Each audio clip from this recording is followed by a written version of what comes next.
Hi guys, welcome back to my YouTube channel. Please watch the full video, hit that like button and do not forget to subscribe my YouTube channel. Let's get started.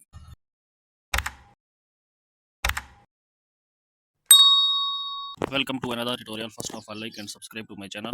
Open the pixelLab, select the shape option, adjust the shape, then change the color of background, adjust the color, then copy the shape, select the copy option, adjust the shape, select the save option, adjust the save confirmation, and then select the 3D shape, enable button down, select the Y rotation, X rotation.